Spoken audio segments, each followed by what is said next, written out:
Hi, and welcome to another episode of Hot Takes with me, the Silver Fox. And in this episode, we're going to take a look at, well, on the face of it, you'd think it was something that happened in the Middle East. But it didn't. This happened in the United States.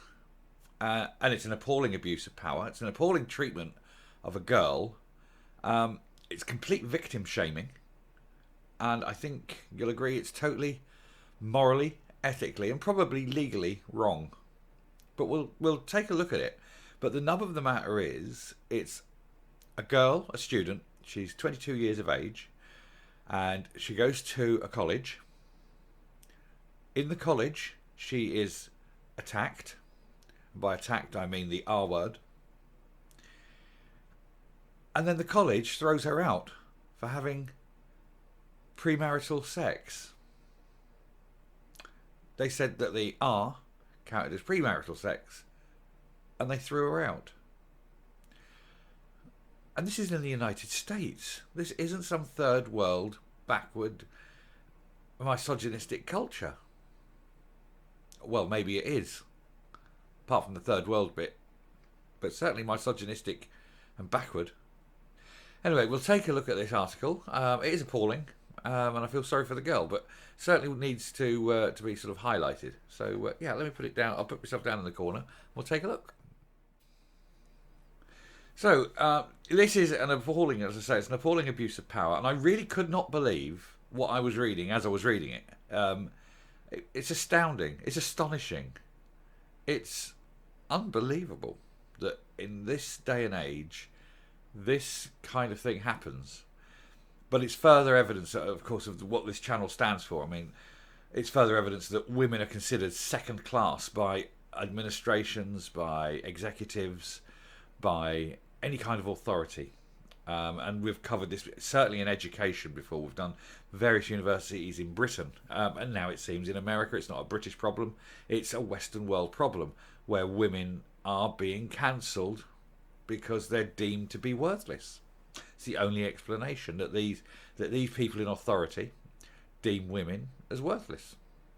But we'll look at this. It will astound you, honestly, that this could happen. So, student 22 sues Memphis Christian College after she was banned from campus for premarital sex when she complained that she had been r'd and choked by classmate. Unbelievable, isn't it? On Wednesday, Mara Luke, 22, filed a federal complaint with the US Department of Education against Visible Music College. Luke claims that when she told the school that a fellow classmate had choked and r'd her last November, the school did nothing. According to the complaint, school administrators told her because the police did not charge the classmate, he would continue to attend classes.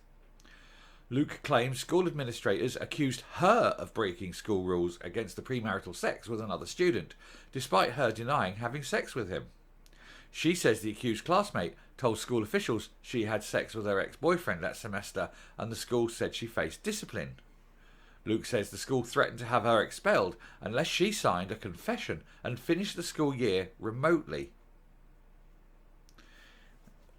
Unbelievable. And this is also why, as an atheist, I always consider religion to be, not a good thing for freedoms and personal rights or anything like that.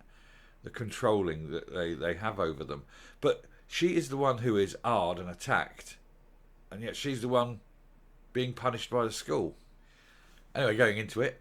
A former student claims that Memphis Christian College banned her from campus for allegedly having premarital sex after she reported that she was r'd by a fellow classmate. On Wednesday, 22-year-old Mara Luke files a federal complaint with the US Department of Education against Visible Music College, complaining that when she told the school that a fellow classmate had attacked her, the school did nothing. According to the complaint, on November the 2nd, 2021, an unnamed male classmate came over to Luke's apartment to play board games and ended up attacking her. The following day, she told a school administrator about the alleged assault, telling them that she shared a class with a student and wanted to make sure he could not harass her on campus, the complaint says. I didn't expect them to actually expel him, but I did trust them enough to get a plan in motion to keep him from me and other students, Luke told NBC News. Well, you'd think that they'd certainly investigate it. I mean, a complaint of this magnitude, firstly, the police must be involved, the authorities must be involved, but secondly, the school itself owes a duty of care to the students, and it's absolutely got to investigate this and find out what's going on, and at the very least ensure that the two, never meet, never attend the same classes on the same days, or arrange for separate entrances, things like that.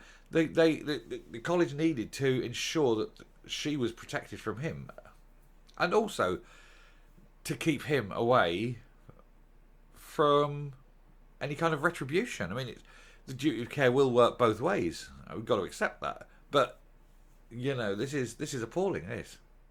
The day after that, she filed an assault report with the Memphis police, but a week later, she was informed by police there was not enough evidence to make an arrest. Then on November the 15th, school administrators told her because the police did not charge the classmate, he would continue to attend classes. In that same meeting, Luke claims school administrators accused her of breaking school rules against premarital sex with another student, despite her denying having sex with him. She says the accused classmate told school officials she had sex with her ex-boyfriend that semester, and the ex confirmed it. Luke says that the school then threatened to have her expelled unless she signed a confession. Having to sign a confession that you've had sex. She's a 22-year-old woman. She's a grown-ass adult. And the school want her to sign a confession that she'd had sex. What kind of barbaric, third world, backward society produces rules like this? This college deserves to not exist. Even then, she was banned from the campus and had to finish the school year remotely. School officials also advised Luke they would not be conducting a Title IX investigation because the alleged assault did not take place on campus, according to the complaint. That's beside the point. The fact that it happened to one of their students is enough. Luke claims the school's administrators also tried to stop her from telling anyone else at the school about the alleged rape. So they want to not only control her life on terms of her who she sleeps with, but they want to control her words. You mustn't say this, you mustn't say that. If you're not going to investigate, then she's under no obligation to keep her mouth shut. I can understand say nothing while we investigate, but if you're not investigating, you get no say. I just felt like, why did I even speak up? Luke told, yeah, well, this is it.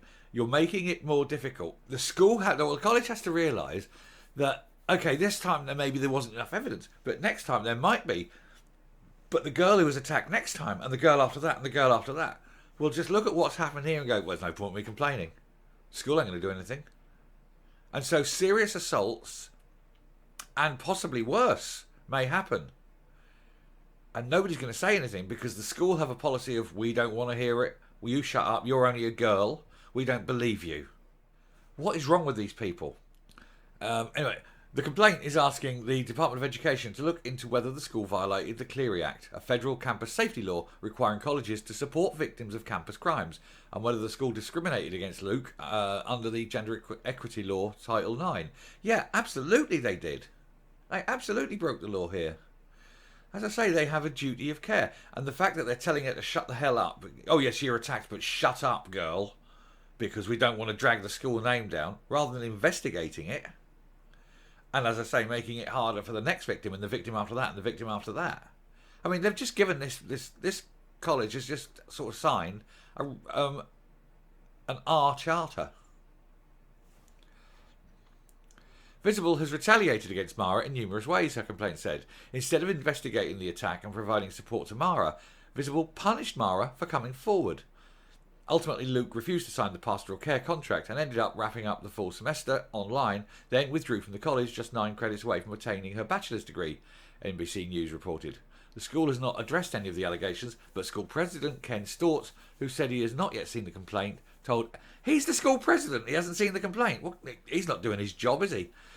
Told NBC News the college will cooperate with any investigations. Yeah, heads need to roll. Start with his. He's in charge of this Mickey Mouse outfit. Last November, they issued a statement to Luke saying they would not be doing an investigation into the alleged assault because they had no jurisdiction over an incident that took place off campus in accordance with Title IX regulations. They do, because it happened to one of their students and allegedly by another one of their students. They have definitely got a cause. They've got a case. They can at least investigate. But Luke called out the school's hypocrisy because she says they were willing to punish her for alleged premarital sex that took place off campus. Yeah, you can't have it both ways, guys. Oh, we can't prosecute him for attacking you off campus, but we can investigate you for having sex off campus. Double standards? Sounds like very much so. And it's funny how it's the women that are going to suffer on this one. And like I say, not just this girl, but all future ones who are attacked. They weren't going to help me, basically because it was off campus, said. But with a separate situation that was also off campus, they were going to handle that and punish me for it. Luke says what the school did was illegal as well as against their supposed morals as a Christian school. Along with what the school did to me being completely illegal, she said, it was completely immoral, especially with a school that claimed to demonstrate Christian morals and values. It's the complete opposite of what Jesus would do. She needs to finish her degree elsewhere, win her case against this appalling college, I mean, own them, bankrupt them, and send the message that being attacked on campus is not acceptable. Despite what this supposedly Christian college says, they have basically given a charter to anyone who wants to attack a girl. It's fine, do it, but do it off the premises. Do it off the campus, and we don't care. You can finish your degree, and we'll fire the girl, get rid of the girl. You attack them, guys, attack those girls, and we'll get rid of the girls for you. Everything's cool. Carry on. That's what they're saying. It's appalling. And like I say, this isn't a third world country. This isn't somewhere in the Middle East where misogyny is rife. This is the United States, for Christ's sake. Anyway, I'll finish this, come up and round off the video. So yeah, I mean, my thoughts go out to Mara. I hope she wins her case. She seems to have a lot on her side. The double standards by this Christian college are astounding. I mean, seriously, we can't prosecute the boy because it happened off campus, but we're gonna punish you because it happened off campus. But then she's only a girl, isn't she? She's only a girl. It's the continual abuse of power and denigration of women, and it's sickening, really. Now, I don't know the full details of why there wasn't enough evidence. It is difficult. We know it's difficult. But even if there wasn't enough evidence that the boy could be charged, or the man, I suppose, could be charged, there should still be the duty of care by the college to protect Mara from meeting him on campus, from seeing him. She should not be the one punished and thrown off campus for this. And it is just that immense double standard that is sickening. But it's just another link in a very long chain of misogynistic, anti-women policies, attitudes, actions that are being occurring, and they're occurring at government level, at local government level, within private organisations, within public organisations, within education.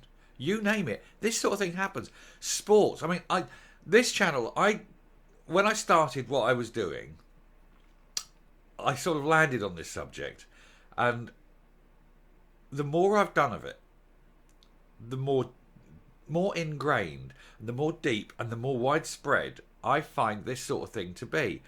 I've opened up a real can of worms, and I'm making a stand because, I mean, I'm a man. You'd think, this benefits me. It doesn't. I'm a man, yeah, but I'm a husband to a wife. I'm the son to a mother. I'm the brother to a sister. I have many female friends. I wouldn't want to see this sort of thing happen to any of them. And why these people think they can get away with this it baffles me. But the fact that they do get away with it means that we need to fight it. And so I will make my stand. I'm a tiny, tiny voice yelling in the wilderness. And for all those who have subscribed to my channel, I thank you, because every subscription makes that voice slightly louder. And when you get these videos, if you share them, the message goes wider. But we must take a stand against this sort of thing. But I shall round off there. If you like what you hear and see on the channel and you haven't subscribed already, please consider subscribing. Ring the bell for notifications of future output. Leave a like, leave a comment, and until next time, stay safe, stay well, and goodbye.